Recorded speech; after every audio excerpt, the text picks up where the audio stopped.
don't agree with this, but on that standard, wouldn't rape be an attempt to do that further? Thereby, what makes you inject all of a sudden a moral category on a simple scientific exchange? Just like when an atheist will quote the Bible out of context, you are looking at this not within the context. Give me the right context then. Within a society where we all depend on each other for our own well-being, and we live together, and we have to live together. Who says we have to live together? That's an ought. What scientific principle tells you that you have a moral ought to try to live with others? It is a fact that humans are a social species, and we live together and we rely on each other. When you wake up in the morning and go to the coffee shop to get a coffee, you expect somebody to be there to help you. We all depend on each other. Right. Do you believe that chimpanzees are social species as well? Yes, they are. Then is it morally improper when they eat one of each other's faces off? Because they're social species as well. See, if you're going to just appeal to sort of natural categories, you can't all of a sudden inject morality on top of it. There's a distinction that you are glossing over between chimpanzees and humans. That humans have the ability to be rational, to show empathy, and to be altruistic. And for these reasons, we can reflect on our thoughts and reflect on our behavior in a way that we can, for rational reasons. So what you're looking for is an ought. And I think in any worldview, there are only rational oughts. So there's no unconditionally objective reason we should do anything, even in your worldview, whether you recognize this or not. There are only rational reasons to do things. And you have to recognize the desired circumstances that you want to actualize. So we want to live in a happy and healthy, flourishing society. And in order to do that, we should not eat each other's face off. We shouldn't rape each other. We shouldn't steal from each other. And my morality, my secular humanist morality... Like you're giving your 10 Commandments there. Well, it could be. I mean, there are humanist values, and these humanist values are based on evidence from what we can see in the real world, and about real human happiness and suffering, and they relate to our real world. When it comes down to it, for a while, if I could, go ahead. See, you're making happiness or flourishing the category. You're making it moral, and you're saying here's the target to reach. But why are you allowed to just posit happiness, flourishing? Therefore, that's the target. Therefore, things that don't help achieve the target are immoral. Things that do are moral. How can you just interject that's a moral category? Not everyone agrees. Who here doesn't think that well-being, that human well-being is a good thing?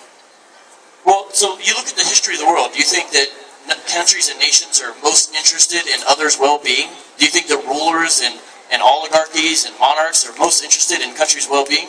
Where is this from? Do you think that piranhas are most interested in other fish's well-being? Just because there are countries that violate human nature and human dignity. Everyone, right? Are there any that don't? That doesn't mean that there aren't. When you define right and wrong by human well-being and human happiness and health and human flourishing, opposed to human harm and suffering, when you define right and wrong that way, then there are reasons to say that certain societies in the world are doing objectively wrong things. Why are you allowed to do that? Because that's what we have to do to live in a happy and healthy, flourishing society. Okay, so that's that, but we wouldn't want to spend all of our time there. The other thing I'd imagine you'd say is the actual concept of weighing evidence, the actual concept of being able to trust your senses, the actual concept of logic, which to judge evidences you would have to have the law of non-contradiction, the law of identity, the law of excluded middle. Where from your naturalistic, atheistic worldview do you pull the laws of logic from? Because don't you have to assume them in order to do all of your rational inquiry? But what's the materialistic or physical bottom for you to be able to pull out those concepts and then to use them as tools? Don't you need to first justify your rational basis for using said tool? Okay, first of all, atheism is not a worldview, because there are many different worldviews that are compatible with atheism. And the laws of thought, the law of non-contradiction, the law of excluded middle, and the law of identity, these don't come from an atheistic worldview. That is a complete misrepresentation. I agree. They don't. I'm saying it's a misrepresentation. You're basically straw-manning my point. These come the law of identity, the law of non-contradiction can be known a priori. They can be known without having to go out and experience the world. They're necessary truths. So whatever worldview is true, the laws of thought will hold.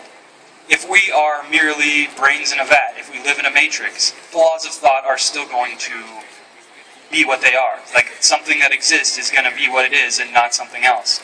So the law of identity is A equals A. And you don't, there's nothing about the laws of logic necessitate there be the God of Christianity or any God. Well, they match perfectly. God is immaterial, immutable, eternal, unchangeable, truthful, necessary. The laws of logic are as well. Is there anything about God I just said that is not compatible with logic? So what is... But in your universe, it's not purpose, not designed, and it's random ultimately. How does logic fit with that? I'll let him finish. I won't go again.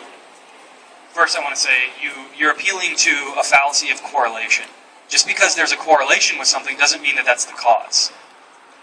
Second, when you say the laws of logic are immaterial, that's a misrepresentation. That's a category error. The laws of logic don't exist as things.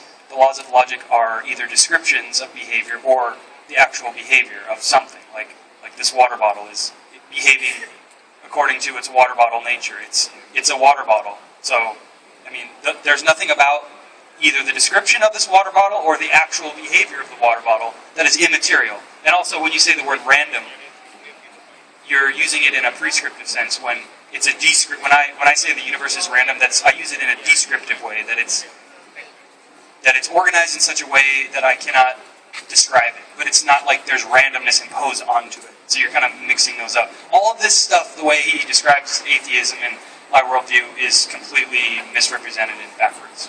You just said the universe is organized. All right, guys. Thanks. That ends the